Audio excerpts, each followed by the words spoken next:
What's up, YouTube? So welcome back. Another red candle in Tesla. As you can see right now, we are in complete free fall. Couple things to note on. It's the first time the RSI's hit oversold on the weekly in a long time. I see that being shared a lot on Twitter. I think it's like 2019 or something. Hang on, we can pull it up real fast. Go to the weekly. Let's talk about Tesla a little bit in this video. Why a short squeeze? We're going to talk about short squeeze in general, not why or anything else about it. Short squeeze. So RSI oversold. If you are like a MACD person and all that, still headed down smooth. Nothing about that RSI says it's really getting there. But the last time we were even remotely close to this level was, May of 2019. So last time we were here, before that, I guess. Where'd my date go? Oh, I'm blind. February of 16. So we've been at these levels twice. We're on the charts. Yeah, each rebounded nicely. All right. The thing is with that, if we're being serious, when we were at these levels, look at this chart. Yeah, like we can really exaggerate that for you guys to really show it off. Let's bring up those two times. Why they're not the best, probably not the best thing to go off of. So, decent rally. After a decent sell-off, yeah. Still relatively, compared to what we're at now, that's a mild move for Tesla. And then same with this thing. Dip, oversold, bounce, boom, pushes up. But it just doesn't shake a stick, doesn't hold a candle to what's going on right now. We are in free fall melt mode. Now, the cool thing about this is Elon did say he was done selling. I mocked a lot of people because they were talking about Twitter noise and all that, and Elon's over here selling, almost 25 billion worth. Like, come on, there's your sellers right there. It's not some whales, it's not someone hiding in the shadows. The problem with that is Elon sold that much, and now there's traders, there's momentum traders, there's algos, people that just play the trend are on board. Everything about buying a Tesla put or shorting it right now is profitable. So why aren't you? Why aren't you shorting? Right now, they're on the gain train. They figured it out. I'll just buy puts. Let's go. They don't know what they're actually doing, and right now they don't need to because they're just making money. The thing about that, though, is it does set up for a short squeeze. Now, a short squeeze is when you're trying to squeeze all the shorts out of a position. I don't know if that's the best terminology, because sometimes it's just a good time for shorts to cover. Just like when longs, it's a good time to cover. When things get a little, when your position's on the moon, time to cover. Time to put that stop in the green or close your position, right? However you do it. I trail mine. Some people scale out. Some people have their price targets. They just sell all of it. Wherever that's at, whatever fashion that is. We know a lot of people right now, just by looking at this, there's a severe lack of buyers, and Winnie the Pooh just keeps getting more friends. They just keep shorting and bringing this thing on. So more sell-side activity just brings it down more and more, but does tilt things to one side, making that just fruit ripe for the picking. It makes things a lot easier. Everyone right now in the short positions is playing a game of hot potato. They're trying to hold on to as long as they can. They don't want to get out. They want to squeeze us for every dollar. But they know, first of all, there's the uptick rule, so it needs to go up before they can't add on any more shorts. But we start getting into territories like that. It's a little oversold. Just like with positions at the moon. Again, time to take profits. When they take profits, they start buying to close. That's buy-side activity. And if a lot of the shorts say, dang, that was an impressive run, let's lock it in. This is like when we bought Tesla and it's up. Let's sell it now because our positions are up. Same ticker. They probably still love Tesla. But when they start buying in, it takes one big one to reverse course because the people might lock it in. We know the bulls, all the fanboys are trying to buy Tesla, and they're trying as hard as they can. They're not doing anything. It's about a grasshopper on a semi's windshield right now. But when one big short thinks that's enough, and he closes it, and all the other shorts have their trailing positions right here, that short pops it, buy to close, pops up a little bit, triggers those other shorts to buy, which buy to close. You see these pops and these snaps up. The reason why I say I don't want to just call out here comes a short squeeze is because a lot of you guys will hear that as that's my excuse for bag holding.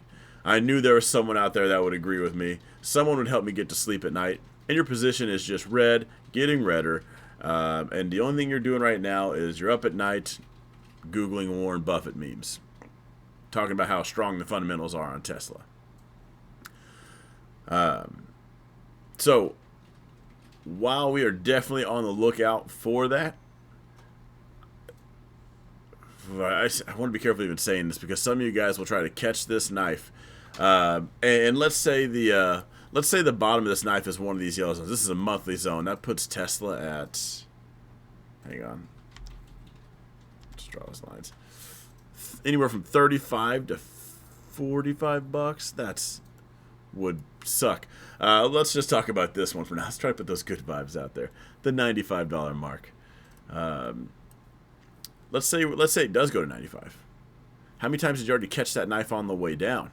That thing's just a freight train. What you're going to risk doing is you're going to try to catch that knife. You're going to buy the dip, and it's going to keep on dipping, just like you, well, done most of this year.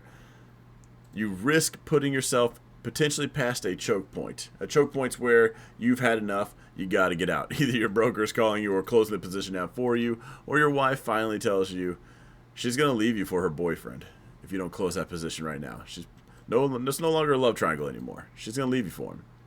So you got to close it down. It's going to awkwardly be right here around that yellow box because you didn't wait. You didn't time it properly. Maybe your crystal ball wasn't working. I haven't been in touch with Miss Cleo for a while. Maybe she's not here anymore.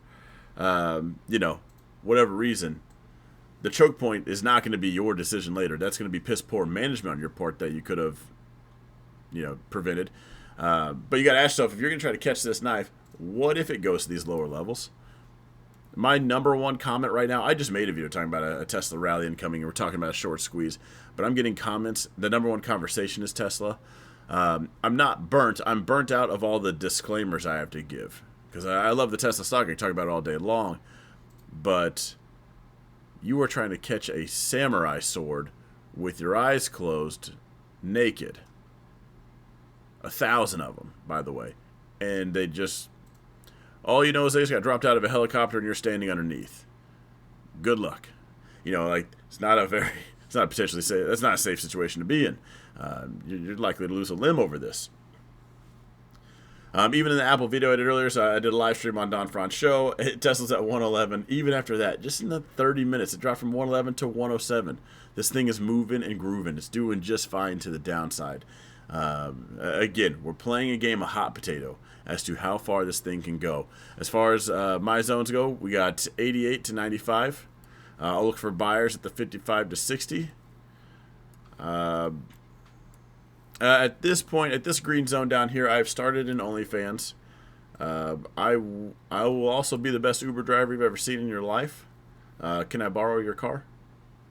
And then I'm hoping and praying Tesla. Maybe Elon could tweet something at that point. Something. Elon could just pay a politician, settle up with Biden, anything. Like Elon, text Pelosi, call Biden, slip him a couple dollars. Right now, you still have a couple dollars to your name. How are you going to if it gets any lower? Could help us help you. Okay? Anyway, I'm going to wrap it up here, guys. I just want to talk about this a Tesla short squeeze because it's definitely there with the amount of shorts that are in this right now. But is it worth you trying to catch that knife? Personally, I think every knife's worth catching. That's not the question. It's your asset allocation. How much are you willing to give it? I don't mind getting a paper cut. I don't want to get my arm hacked off. So I'm not going to put myself in that position to do it. You can't lose your ass unless you put the whole thing on the line. So keep it small if you're going to try, and then if you do, you do. If you don't, you don't. Roll the dice, put the chips on the board. No, not the whole bag. Okay? When you see setups like this, you think you do. The cool thing is many of you guys, you think you can play the same amount, and you just make so much. But the cool thing about these is you can play so little and make the same amount like you would on another investment. Like instead of spending thousands, you could spend potentially 100 or 200 and still make the same you were making spending thousands. Look at it from that mindset. You tossed a couple chips out there, you got paper cut, or you got a decent win. Nothing to whole account. Certainly don't be mortgaging anything on this. I know that joke's been made 1,000 times. I know I've said it a couple times. Anyway, I'll wrap it up here. Be careful. It's definitely it's headed south. Last thing, guys, don't roulette trade this thing. Just because you see a whole bunch of red, that does not mean that next candle is going to be green. This is a well-oiled machine to this outside. I'll wrap it up here. I'll see you guys in the next video.